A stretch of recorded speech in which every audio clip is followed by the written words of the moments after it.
আহ্বান কওয়ায়েদে কুরআনী আরবি বাংলা উচ্চারণে কুরআন শিখি প্রশ্ন উত্তরে CHM সাইদ রহমান।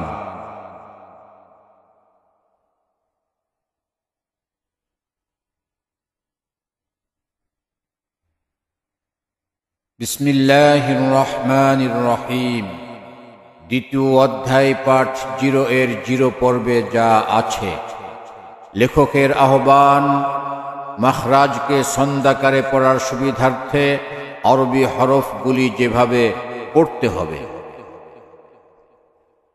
আসসালামু আলাইকুম ওয়া রাহমাতুল্লাহি ওয়া বারাকাতুহু। ইন্নাল হামদালিল্লাহ আসসালাতু ওয়াসসালামু আলা রাসূলিল্লাহ।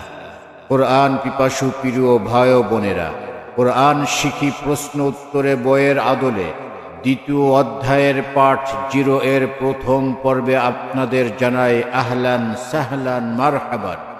প্রিয় ভাই ও বোনেরা, আমার এই ছোট ছোট অডিও ভিডিওগুলি যদি আপনারা ধারাবাহিকভাবে শোনেন, বুঝেন এবং দেখেন, আর সাথে সাথে যদি মশক বা প্র্যাকটিস চালিয়ে যেতে পারেন, তাহলে অনায়াসেই আপনি কোরআনে কারীম সহি শুদ্ধ করে রিডিং পড়া শিখে যাবেন ইনশাআল্লাহ। প্রিয় তালিবুল ইলম ভাই ও বোনেরা, আজকের ক্লাসটি সাজিয়েছি মূলত হরফ এর পরিচিতি নিয়ে। হরফ সম্পর্কে যে 3টি জ্ঞান থাকলে হরফ নিয়ে যে দুশ্চিন্তা, আশা করি তা আর একদমই থাকবে না ইনশাআল্লাহ। আমাদের তাহলে জানতে হবে হরফগুলি দেখতে কেমন, লিখতে কেমন এবং বলতে কেমন। প্রিয় পাঠক বৃন্দ, যে 3টি বিষয় এখানে উল্লেখ করেছি, এর মধ্যে হরফ বলতে কেমন বিষয়টি সবচাইতে গুরুত্বপূর্ণ। হরফকে যদি সঠিকভাবে বলতে হয় বা উচ্চারণ করতে হয়, তাহলে যে সম্পর্কে জ্ঞান থাকা ফরজ, আসুন সে সম্পর্কে একটু আলোচনা করে নিই। হরফগুলিকে সঠিকভাবে উচ্চারণ করতে হলে যে বিষয়টি আমাদের সব সময় মনে রাখতে হবে তা হলো হরফের মাখরাজ। তাহলে চলুন মাখরাজ সম্পর্কে পরিষ্কার ধারণা নিয়ে নিই। কোরআন পিপাসু প্রিয় ভাই ও বোনেরা, প্রকৃত তথ্য অনুযায়ী কোনো বিষয়ের পরিপূর্ণ জ্ঞান অর্জনের চিরসত্য নিয়ম হল প্রথমে ওই বিষয়ের সর্বাধিক নির্ভুল উৎস হইতে জ্ঞান অর্জন করা। তাই যতক্ষণ পর্যন্ত প্রত্যেকটি হরফের মাখরাজ যথাযথভাবে কণ্ঠস্থ বা মুখস্থ না হবে, ততক্ষণ পর্যন্ত চেষ্টা বা মশক, ইখলাস এবং ধৈর্যের সাথে অব্যাহত রাখতে হবে। ফি তৌফিকি ইল্লা বিল্লাহ। যদি মাখরাজ সম্পর্কে প্রশ্ন করি, মাখরাজ অর্থ কি এবং কাকে বলে, তাহলে উত্তর হবে মাখরাজ অর্থ বের হওয়ার স্থান। ইলমে তাজবীদের পরিভাষায় আরবি হরফ সমূহ মুখগহ্বর এর যে সকল স্থান থেকে বের হয় বা উচ্চারিত হয়, ওই সকল স্থানকে আরবিতে মাখরাজ বলে। এক কথায় বলতে পারি, আরবি হরফ উচ্চারণের স্থানকে মাখরাজ বলে। বিশুদ্ধভাবে কোরআন শিখার প্রধানতম হাতিয়ার হলো হরফের মাখরাজ। তাই আরবি 29টি হরফকে তার নিজ নিজ মাখরাজ থেকে সঠিকভাবে উচ্চারণের জ্ঞান অর্জন করা ফরজ। যদি প্রশ্ন করি মাখরাজ জানার সঠিক নিয়ম কি, তাহলে উত্তরে বলবো মাখরাজ জানার সঠিক নিয়ম হলো কোনো হরফকে সাকিন করে তার পূর্বে একটি হরকত বিশিষ্ট হরফ যোগ করে উচ্চারণ করলে যে স্থানে আওয়াজটি সমাপ্ত বা শেষ হয়, সেই স্থানটিকে উক্ত হরফের মাখরাজ বলে। যেমন আব, বা, আত, তা, আস, হা, এভাবে আইয়া পর্যন্ত।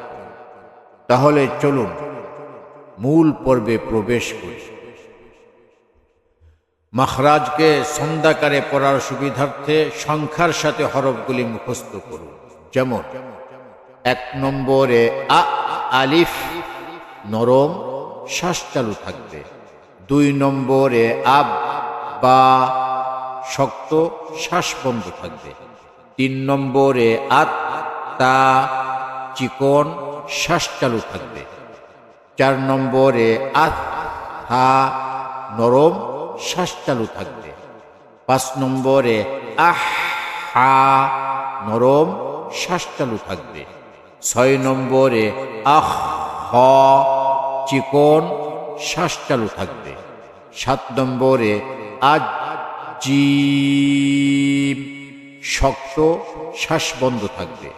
8 নম্বরে আদ দাল পাতলা শ্বাস বন্ধ থাকবে। 9 নম্বরে আদ দাল নরম শ্বাস বন্ধ থাকবে। 10 নম্বরে আদ র মোটা শ্বাস বন্ধ থাকবে। 11 নম্বরে আজ ঝা নরম শ্বাস বন্ধ থাকবে। 12 নম্বরে আসিন নরম শ্বাস চালু থাকবে। 13 নম্বরে আশিন ছড়ানো শ্বাস চালু থাকবে। 14 নম্বরে আসদ নরম শ্বাস চালু থাকবে। 15 নম্বরে আওতাদ মোটা শ্বাস বন্ধ থাকবে। 16 নম্বরে আত শক্ত শ্বাস বন্ধ থাকবে। 17 নম্বরে আও নরম শ্বাস বন্ধ থাকবে। 18 নম্বরে আইন চিকন শ্বাস বন্ধ থাকবে।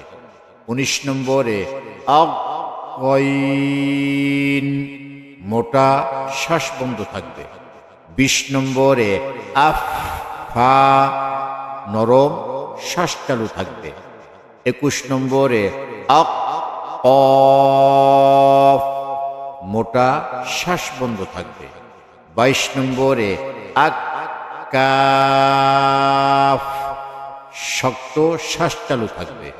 23 নম্বরে আল লাম চিকন শ্বাস বন্ধ থাকবে।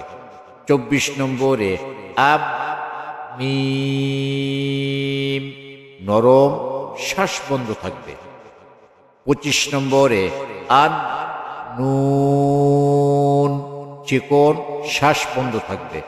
26 নম্বরে আও ওয়াও নরম শ্বাস বন্ধ থাকবে।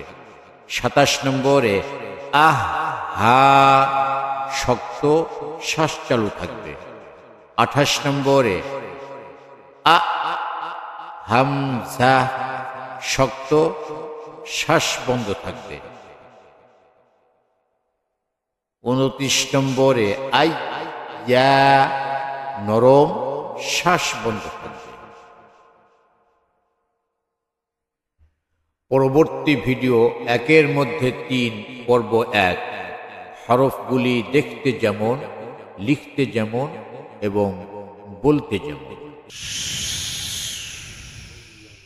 রাদিয়াল্লাহু আনহু।